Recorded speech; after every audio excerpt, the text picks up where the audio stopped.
The next pick is in. It's the Jets. And look who we have, Mike Greenberg, NFL Draft on ESPN. He will handle it, and here's the pick. With the 23rd pick in the 2021 NFL Draft, the New York Jets make the easiest selection in the history of pro football, and that is Jaylen Waddle, the receiver from Alabama, whom they cannot believe is still on the board, and candidly, neither can I. Let me give you a stat on Jaylen Waddle. He caught 17 touchdown passes in college. He averaged 44.5 yards per touchdown. He's the most explosive receiver in this draft. He is the closest thing we have to Tyreek Hill in this draft. He should be long gone by the time the Jets pick at 23. But if he's there, turn in the card immediately. You know, I don't know if I pick Jaylen Waddle at 23 because when I look at a wide receiver, I need a guy that is bigger. I love the explosive receiver components that he brings to the table.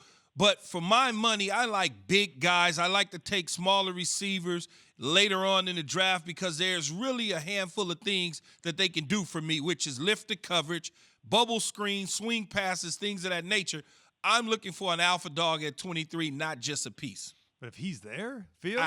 That's just wow. Yeah, I got to tell you, if he is there, I would be so surprised if Jaylen Waddle slides all the way down to 23. Understanding the way that the board shook out is just one iteration of it. It's not like it's a guarantee of how it will shake out once the draft actually begins. He's such a difference maker. At the floor for Jaylen Waddle right away is to be perhaps the best punt and kick returner in the NFL. That's how special and dynamic he is with the ball in his hands. The Jets have worked a little bit this offseason to shore up their wide receiver group, Corey Davis and Keelan Cole. But that being said, I'm not sure that anybody on their roster right now strikes anywhere close to the fear into a defense that Jaylen Waddle would. So this may be viewed by some as a luxury pick, but it's also an incredible value at pick 23. Yeah, I think Najee Harris is a safer pick for me at 23. And our last pick of the day at number 24 is the Steelers. Brooke Pryor, ESPN Steelers reporter. With the 24th pick in the 2021 KJZ mock draft, the Pittsburgh Steelers select Najee Harris, running back, Alabama. Well, I spoke him into existence, except it was the wrong team. It's the Pittsburgh Steelers. Yes, they do need a running back. And I think Najee Harris as a dual threat. He's a guy who can catch the ball out of the backfield. You can detach him from the line of scrimmage. He can run between the tackles. He can run on the perimeter. He blitz pickup. He doesn't have to come out on third down. I like this for Mike Tomlin, Big Ben, and Pittsburgh Steelers. Ooh. I think he is an exciting runner. Not all that explosive. Can't necessarily get you the 70-yard home run touchdown in the National Football League, but not very many running backs can. Yeah, I mean, I'm of the belief that you have a better shot of getting the ground game going by rebuilding the offensive line. That being said, Najee Harris will be the quick fix, right? I mean, he's obviously going to be a massive, massive upgrade over what they got last year out of their running backs, and he's a player that played on all three downs in Alabama's offense. You figure he'll do the same for Pittsburgh. He really evolved as a pass catcher this past year, outside the numbers, also in the screen game.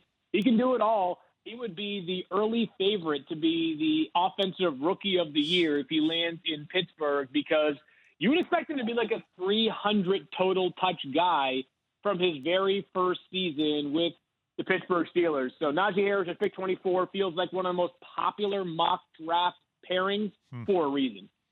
888-SAY-ESPN, 888-729-3776. All right, so we'll go to the calls right now and get your questions for Field Yates and also Keyshawn Johnson on the draft. And so, Phil, okay, we're going to lose Field. Okay, so we'll take the calls, and Keyshawn and I can discuss with you as well. I just wanted to know, Key, before I grab a call here, is with Jaylen Waddle, with the Jets or Najee Harris, like, I mean, that's two players. Like, we're doing a mock here that you can't do trades, so there's a reason why some guys will fall. Najee Harris probably could be there at 23 for the Jets, right? Mm-hmm. Like, that's a more likely guy. Like, Waddle, it's less likely he's even going to be there to make that debate you would have for the Jets. I know that there's this theory out there that is offenses are so much different, and everything is spacing. And I know they're selling that narrative at the beginning of every season to people that this is different.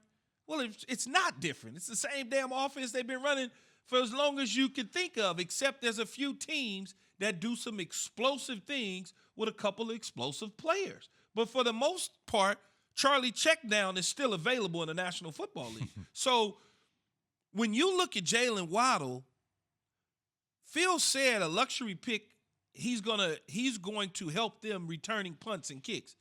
I'm not drafting a dude 23rd to return no damn punts and kicks.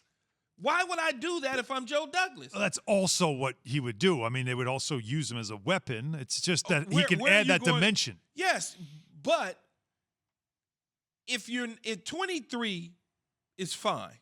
If you're drafting him, you're saying he's not going to be there. So those teams that are taking him in the top 10, let's say, where does he fit in? What is their needs? Do they need this particular player? Could he be the guy that drops then, do you think? I think it's going to be a lot of guys that's going to drop. I don't think he's just going to be one guy. A lot of guys are going to drop based on projections, meaning like who you might think is going at 11 might all of a sudden go to 18. Not because something red flag-wise, just maybe a team doesn't necessarily need where you have him plugged in at that position in a mock draft. That's all it means. All right. So, again, if Harris is there at 23, I mean, that's an easy pick for the Jets, certainly, right? I think, before we get back to the calls. I think running back-wise for both the Jets and the Pittsburgh is big. It's a good pick for both of them. When you take a running back in the first round, he's got to be Ezekiel Elliott-ish. He has to be Saquon Barkley. He has to be Adrian Peterson. Because otherwise, I can get Alvin Kamara later on. And Alvin Kamara clearly is one of the top 3 or 4 backs in the league.